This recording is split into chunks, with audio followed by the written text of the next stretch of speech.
Assalamualaikum warahmatullahi wabarakatuh. Kembali lagi bersama kami di channel Wisata Ilahi. Hari ini kita akan membahas kisah tentang bagaimana wafatnya Rasulullah Shallallahu Alaihi Wasallam. Ketika dakwah sudah semakin sempurna dan Islam sudah mengendalikan keadaan, mulailah tampak tanda-tanda perpisahan Rasulullah Shallallahu Alaihi Wasallam dengan kehidupan. Hal tersebut tampak dari perasaan, ucapan dan perbuatan beliau. Pada bulan Ramadan tahun 10 Hijriah, Rasulullah SAW melakukan iktikaf selama 20 hari. Padahal pada tahun-tahun sebelumnya beliau hanya beriktikaf selama 10 hari. Kemudian malaikat Jibril mengajarkan Al-Quran sebanyak 2 kali, padahal sebelumnya hanya sekali. Dan pada Haji Wada beliau bersabda, "Saya tidak tahu, mungkin saja saya tidak berjumpa dengan kalian setelah tahun ini di tempat wukuf ini selamanya." Kemudian di Jumrah Aqabah beliau juga bersabda, "Ambillah dariku manasik haji kalian, mungkin saya tidak sempat pergi haji lagi setelah tahun ini." Kemudian turun pula surat An-Nasr pada pertengahan hari Tasyrik. Beliau tahu bahwa itu tanda perpisahan dan ucapan duka dari Rasulullah SAW. Pada akhir bulan Safar tahun 11 Hijriah, Rasulullah SAW keluar menuju Uhud. Lalu beliau mendoakan syuhada Uhud, seakan perpisahan kepada orang-orang yang hidup dan yang telah mati. Kemudian menuju mimbar dan berpidato, "Aku akan mendahului kalian, aku akan menjadi saksi bagi kalian. Sungguh sekarang aku telah melihat telagaku, dan sungguh aku telah diberikan kunci-kunci bumi dan simpanannya. Sungguh aku tidak takut kalian berlaku syirik setelahku.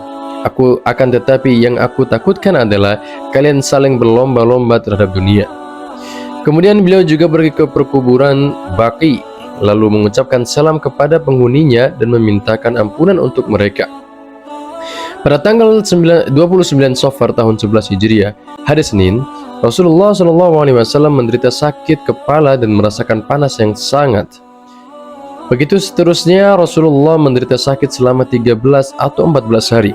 Namun Rasulullah SAW masih sempat mengimami sholat berjamaah sekitar 11 hari. Sakit Rasulullah kian parah. Dia bertanya kepada istri-istrinya, "Di mana giliran saya besok? Di mana giliran saya besok?" Mereka memahami maksud Rasulullah SAW, maka mereka mengizinkan Rasulullah untuk tinggal di mana beliau suka. Akhirnya Rasulullah SAW pindah ke rumah Aisyah.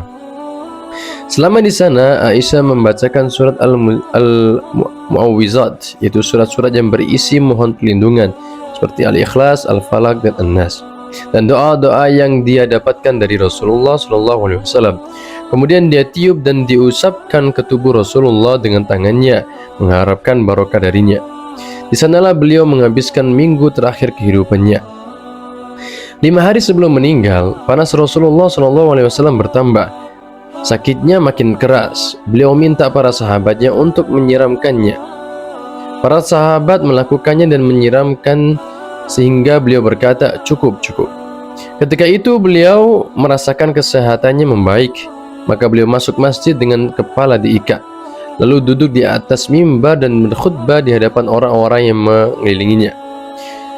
Laknat Allah terhadap orang Yahudi dan Nasrani, mereka menjadikan kuburan para nabinya sebagai masjid. Jangan kalian menjadikan kuburanku sebagai berhala yang disembah. Kemudian Rasulullah SAW meminta kepada hadirin untuk membalas apa yang pernah dia lakukan terhadap mereka, seperti jika ada yang dicambuk atau dicaci.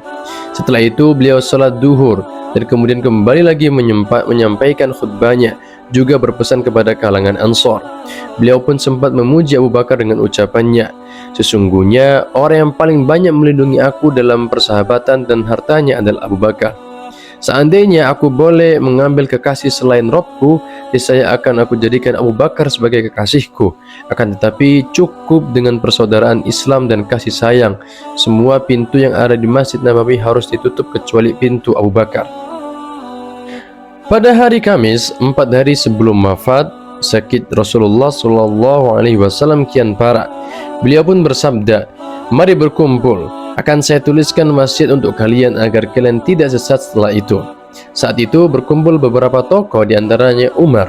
Maka berkatalah Umar, "Sakit beliau sangat parah, sedangkan bagi kalian ada Al-Quran. Cukuplah bagi kalian Al-Quran." Ahlul Bait berbeda pendapat dalam hal ini. Ada yang meminta dituliskan wasiat Rasulullah SAW dan ada yang berpendapat seperti Umar. Akhirnya Rasulullah SAW meminta mereka untuk beranjak. Namun pada hari itu Rasulullah SAW sempat berwasiat 3 hal. Pertama, beliau berwasiat untuk mengeluarkan Yahudi dan Nasrani dan kaum musyrikin dari Jazirah Arab. Kedua, melanjutkan kembali pengiriman para utusan sebagaimana yang telah beliau lakukan. Ketiga, perawinya lupa, kemungkinan adalah wasiat berpegang teguh kepada Al-Quran dan Sunnah, atau meneruskan pengiriman pasukan Usama, atau wasiat tentang sholat atau memperhatikan budak. Meskipun sakit Rasulullah sangat parah, beliau tetap sholat sebagai imam. Pada hari itu beliau masih sempat sholat maghrib sebagai imam dengan membaca surat Al-Mursalat. Namun pada waktu sholat isya sakitnya semakin berat hingga dia tidak kuasa keluar. Aisyah radhiyallahu anha mengisahkan, saat itu Rasulullah SAW bertanya kepadanya, apakah orang-orang sudah sholat? Beliau menjawab, belum ya Rasulullah, mereka menunggumu. Rasulullah kemudian minta diambilkan air untuk mandi, lalu beliau mandi. Setelah itu beliau pingsan. Setelah sadar beliau bertanya lagi, apakah orang-orang sudah sholat? Lalu dia mandi lagi, kemudian pingsan lagi. Begitu hingga terjadi 3 kali. Setelah itu dia meminta Abu Bakar untuk menjadi imam sholat. Maka Abu Bakar mengimami sholat pada hari-hari terakhir kehidupan Rasulullah SAW sebanyak 17 kali. Aisyah radhiyallahu anha berulang kali mohon kepada Rasulullah SAW agar Abu Bakar tidak dijadikan sebagai imam sholat supaya orang-orang tidak merasa berat kepadanya. Namun beliau menolaknya seraya berkata, sesungguhnya kalian seperti wanita-wanita pada zaman Nabi Yusuf. Perintahkan Abu Bakar untuk sholat menjadi imam. Pada hari Sabtu atau Ahad, Rasulullah SAW merasakan sakitnya terasa ringan. Maka diampit oleh 2 orang, beliau keluar untuk sholat duhur. Sementara itu Abu Bakar yang mengimami. Ketika Abu Bakar melihatnya, maka Abu Bakar berusaha mundur. Namun Rasulullah SAW memberikan isyarat kepadanya agar tidak mundur. Beliau berkata, dudukkan saya di sampingnya.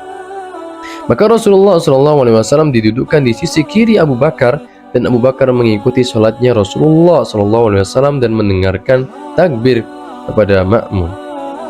Pada hari Ahad, sehari sebelum wafat, Rasulullah SAW memerdekakan budaknya. Beliau pun bersedekah sebanyak 9 dinar. Senjatanya dihadiahkan kepada kaum muslimin. Pada malam harinya, Aisyah meminjam minyak untuk lampu dari tetangganya.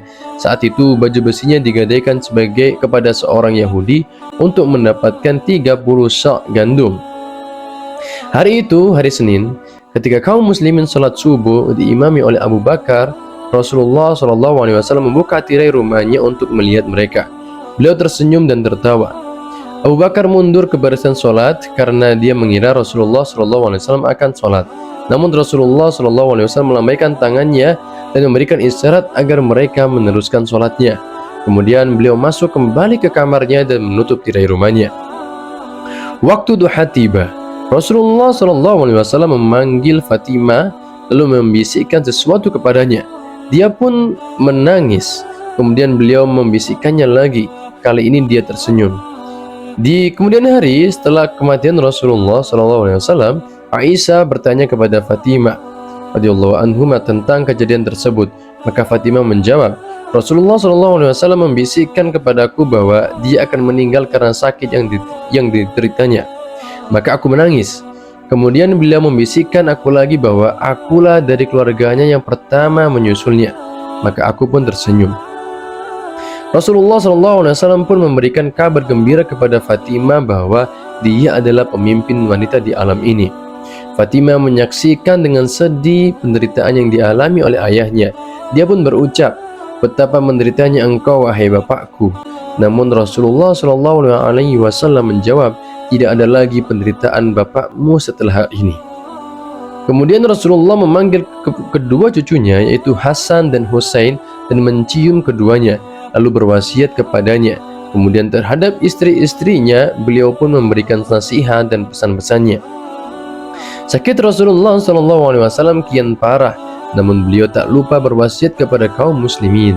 Solat dan perintahkanlah budak-budak kalian yang kalian miliki. Diulanginya hal tersebut berkali-kali, maksudnya agar memperhatikan kedua hal tersebut. Mulailah saat-saat sakaratul maut, Rasulullah SAW berada di pangkuan Aisyah saat itu. Abdurrahman bin Abu Bakar saat itu datang membawa siwak. Rasulullah memandang ke arahnya. Mau aku ambilkan untukmu? Tanya Aisyah kepada Rasulullah SAW karena dia tahu bahwa Rasulullah menyenangi siwak.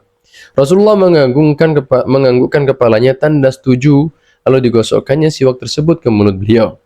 Di hadapan Rasulullah SAW terdapat air dalam sebuah wadah.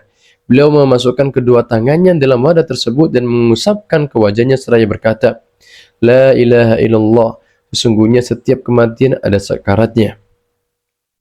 Persis setelah beliau selesai bersiwak, beliau mengangkat tangannya dan jarinya dan matanya memandang ke arah langit-langit. Bibirnya bergerak-gerak. Aisyah berusaha mendengarkannya. Beliau mengucapkan, bersama-sama dengan orang-orang yang dianugerahi nikmat oleh Allah, yaitu nabi-nabi, para siddiqin, orang-orang yang mati syahid, dan orang-orang soleh. Dan mereka itulah teman yang sebaik-baiknya. Yang demikian itu adalah karunia dari Allah, dan Allah cukup mengetahui. Ya Allah, ampuni dan kasihilah aku. Pertemukan aku dengan teman-teman yang tinggi kedudukannya. Ya Allah, pertemukan aku dengan teman-teman yang tinggi kedudukannya. Beliau mengulangi kalimat tersebut sebanyak 3 kali. Kemudian tangannya lemas dan akhirnya nyawanya terpisah dari tubuhnya. Inna lillahi wa inna ilaihi raji'un. Peristiwa tersebut terjadi pada waktu duha hari Senin 12 Rabiul Awal tahun 11 Hijriah. Tepat pada usia Rasulullah SAW 63 tahun lebih 4 hari. Nah, berita wafatnya Rasulullah SAW segera tersebar ke seantero Madinah. Anas berkata, tidak pernah aku melihat hari yang lebih bersinar terang kecuali saat Rasulullah SAW datang ke negeri kami, dan tidak pernah kami melihat hari yang lebih kelam dan gelap kecuali hari wafatnya Rasulullah SAW. Ketika meninggal, Fatimah berkata, wahai bapakku, engkau telah memenuhi panggilan Rabbmu. Wahai bapakku, surga Firdaus tempatmu. Wahai bapakku, kepada Jibril kami kabarkan kematianmu. Umar bin Khattab pada awalnya tidak dapat menerima berita yang sangat mengejutkan tersebut. Beliau berkata, orang-orang munafik mengatakan bahwa Rasulullah wafat. Rasulullah tidak wafat, dia hanya pergi menemui Tuhannya sebagaimana Musa bin Imran pergi meninggalkan kaumnya selama 40 hari. Lalu dia kembali setelah diberitakan bahwa dia telah mati. Demi Allah, siapa yang mengatakan bahwa Rasulullah SAW telah mati, akan aku potong tangan dan kakinya. Adapun Abu Bakar ketika mendengar berita tersebut, beliau menuju masjid, kemudian masuk ke rumah Aisyah lalu menuju jenazah Rasulullah SAW yang telah ditutup kain seluruh tubuhnya. Beliau singkap mukanya dan beliau cium seraya menangis. Kemudian Abu Bakar keluar. Saat itu Umar masih berbicara di depan manusia. Duduklah wahai Umar, perintah Abu Bakar kepadanya. Namun Umar tidak mau duduk. Maka Abu Bakar menemui orang-orang dan meninggalkan Umar. Siapa di antara kalian yang menyembah Muhammad? Sesungguhnya Muhammad telah meninggal. Dan siapa yang menyembah Allah? Sesungguhnya Allah Maha hidup dan tidak mati. Allah Subhanahu wa taala berfirman, Muhammad itu tidak lain hanyalah seorang rasul. Sungguh telah berlalu sebelumnya beberapa orang rasul. Apakah jika dia wafat atau dibunuh kamu berbalik ke belakang, yaitu murtad?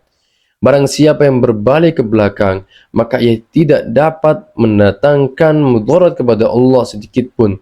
Dan Allah akan memberi balasan kepada orang-orang yang bersyukur. Ibnu Abbas radhiyallahu anhu berkata, demi Allah, seakan-akan orang-orang tidak pernah merasa Allah telah menurunkan ayat tersebut kecuali setelah Abu Bakar saat itu membacanya. Nah, saat itu semua orang menerima ayat tersebut sehingga tidak ada orang yang diperdengarkan ayat tersebut kecuali dia membacanya. Umar berkata, demi Allah, aku tidak pernah menyadarinya sehingga Abu Bakar membacanya. Aku terpanah, kedua kakiku terasa lemas sehingga aku jatuh manakala dia membacanya. Saat itu aku baru sadar kalau Rasulullah SAW telah meninggal.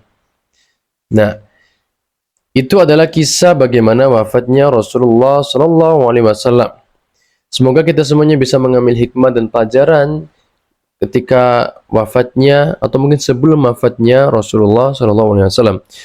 Sekian dari kami. Assalamualaikum warahmatullahi wabarakatuh.